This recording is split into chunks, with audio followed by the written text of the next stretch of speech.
मी उल्का उद्धव पटवर्धन. उल्काच किचनमध्ये आपणा सर्वांचं स्वागत आहे. आज आपण उपवासाची थाळी करणार आहोत. त्याच्यासाठी मी तुम्हाला पहिल्यांदा काय करते तर भोपळ्याची भाजी दाखवणार आहे. उपवासाची भोपळ्याची भाजी करून दाखवणार आहे. मग त्याच्यासाठी मी इथे पातेली गरम होत ठेवली आहे. हा भोपळा चिरून घेतलेला आहे. त्यामध्ये मी तेल घालणार आहे. आवडीप्रमाणे तेल तूप जे तुम्हाला आवडेल ते तुम्ही घालू शकता. मी आत्ता तेल घातलंय. तेल तापलं आणि जिरं घालणार आहोत.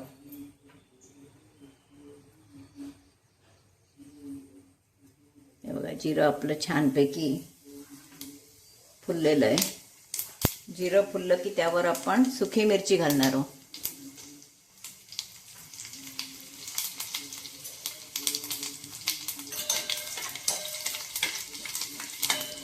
आज उपवासाची भाजी म्हटल्यावर उपवासाला हिंग खात नाही, त्याच्यामुळे हिंग हळद आपण घालणार नाही होत. आता आपण डायरेक्ट त्याच्यावर भोपळा टाकणार आहोत. त्यामध्ये ओली मिरची टाकली तरी चालते, पण आम्हाला सुकी मिरची आवडते. सुकी मिरची लाल तिखट घालूनच मी ही भाजी करणार आहे.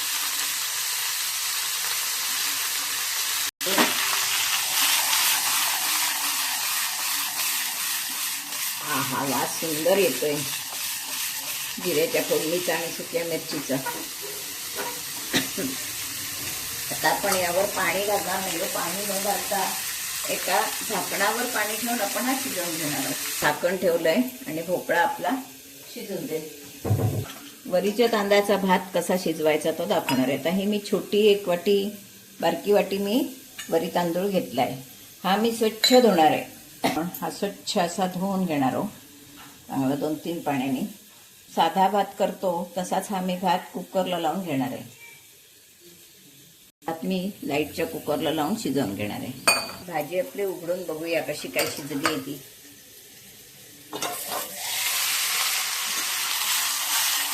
अगदी पाणी न घालता ही भाजी आपली छानपैकी शिजणार आहे. आता मी त्यामध्ये तिखट आणि मीठ घालून टाकणार आहे. उपवासासाठी भाजी करतोय त्याच्यामुळे ओली मिरची हवी, ओली मिरची घालायची. लाल तिखट घातलं.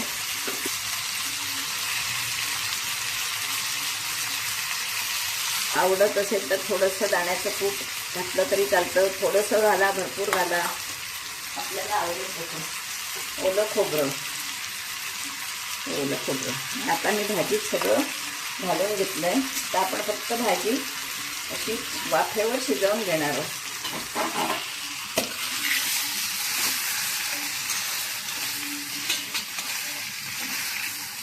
भोपळा व्यवस्थित शिजेपर्यंत तो शिजवून घेणार आहोत. भाजीचा कलर थोडा वेगळा दिसेल, हळद नाहीये त्याच्यामुळे. तर हे पण मंद याच्यावर शिजवून घेणार आहोत की आपली भाजी होईल. पण उपवासाची थाळी करतोय तर थोडी चटणी पण करूया. त्याच्यासाठी हे मी खोबरं घेतलंय.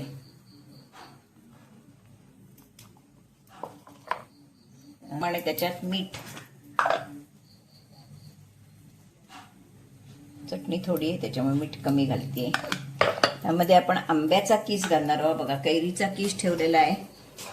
हा वर्षभर कैरीचा किस आपल्याला पुरू शकतो. फ्रीजमध्ये ठेवला की वर्षभर हा किस आपल्याला पुरू शकतो, छान राहतो. त्याची मी आता चटणी करणार आहे आंब्याचा किस घालून. सुंदर आंबट आपल्याला हवं असेल त्या मानानं घालायचं. हा हापूस आंब्याचा किस ठेवलेला आहे. त्यानंतर आता आपण त्याच्यात साखर घालणार चवीप्रमाणे.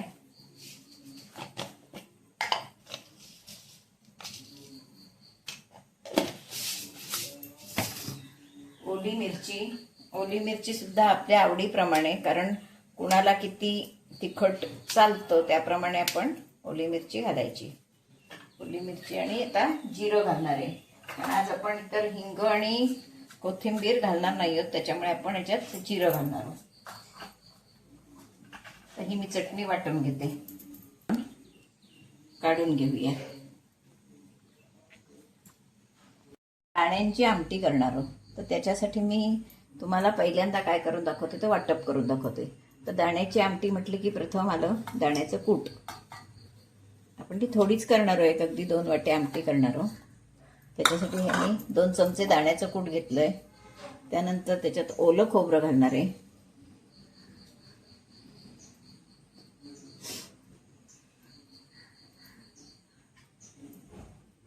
मिरची घालणार आहे. वाटपातच मिरची टाकते, म्हणजे तुकडा टाकणार नाहीये. मिरची तिखट असेल त्याच्यावर आपण अवलंबून ठेवायचं किती घालायची ती. त्यामुळे मिरची घातली आहे. जिरं घालणार आहे. आता हे सगळं आपण छानपैकी वाटून घेणार आहोत. दाण्याचं कूट वाटलेलं आहे, पण तरी हे सगळं वाटून घेणार आहोत. तोपर्यंत इकडे मी गॅस लावून ठेवते. त्यात मी पाणी घालणार आहे थोडंसं आणि छान असं वाटून घेणार आहे. दाण्याची आमटी फोडणीला टाकूया. त्याच्यासाठी हे मी तूप घातलंय, साजूक तूप. खिचडी वगैरे आपण नेहमी करतोच, हे जरा दाण्याची आमटी, भात हे जरा वेगळं वाटतं आणि पोटभरीचं होतं छानपैकी, आणि त्यानिमित्तानं घरात सगळं होतं. तूप तापलं आपलं, पण त्याच्यावर जिरं घालणार नाही, अजून तापलंय. आता आपलं तूप तापलेलं आहे, त्यावर मी जिरं घातलंय. जिऱ्याचा वास ह्याला आमटीला खूप सुंदर लागतो. आता ही थोडी जरा खमंगपणासाठी म्हणून मी 2 तुकडे सुक्या मिरचीचे घातले, कारण आपण या वाटपात ओली मिरची घातलेली आहे. त्याच्यामुळे सुकी मिरची ही फक्त मी 1 तुकडा असा म्हणजे खमंगपणासाठी म्हणून घातलाय. त्याचा एक स्वाद छान येतो. हा बटाटा घातलाय आमटीत.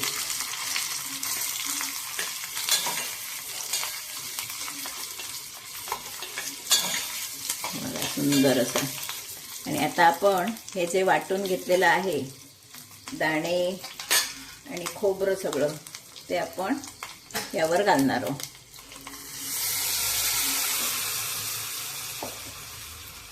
छानपैकी असं धुवून घेणार आहोत. शक्यतो काहीही फुकट घालवायचं नाही. हे आपण याच्यावर घालणार आहोत.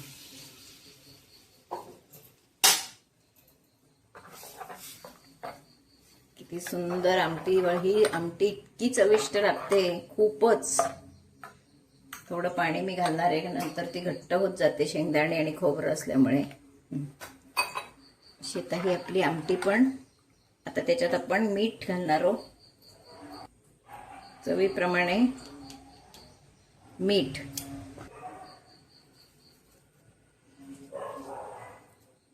आणि आंबटपणासाठी आपण चिंच वगैरे घालतो, पण आज माझ्याकडे इथे आंब्याचा कीस उपलब्ध असल्यामुळे मी आंब्याचा कीस घालणार आहे.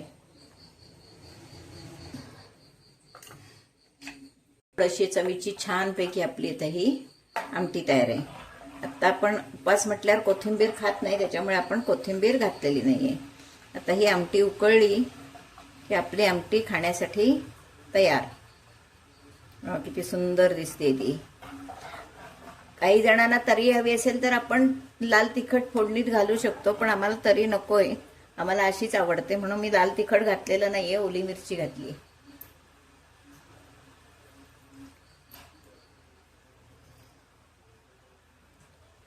ही उपवासाची आमटी तयार आहे. ही आपली भाजी तयार आहे उपवासाची. तुम्हाला दाखवली भाजी. आपण ताट तयार करूया. वरीचा भात, दाण्याची आमटी, भोपळ्याची भाजी, चटणी, हा अळीवाचा लाडू आहे आणि दही. एवढं आपलं सगळं असं उपवासाचं ताट आता आपण तयार करणार आहोत. की आपली ही उपवासाची थाळी तयार आहे. आता हे मी वर तूप घातलंय. आता हा सगळा व्हिडिओ म्हणजे दाण्याची आमटी कशी करायची, उपवासाची भोपळ्याची भाजी कशी करायची, भात कसा लावायचा, हे सगळं मी तुम्हाला अगदी कृतीतून दाखवलेलं आहे. नक्की तुम्ही हा व्हिडिओ माझा पूर्णपणे बघा आणि उद्याच्या येणाऱ्या एकादशीला म्हणजे आजच्या एकादशीला तुम्ही हा व्हिडिओ नक्की करा.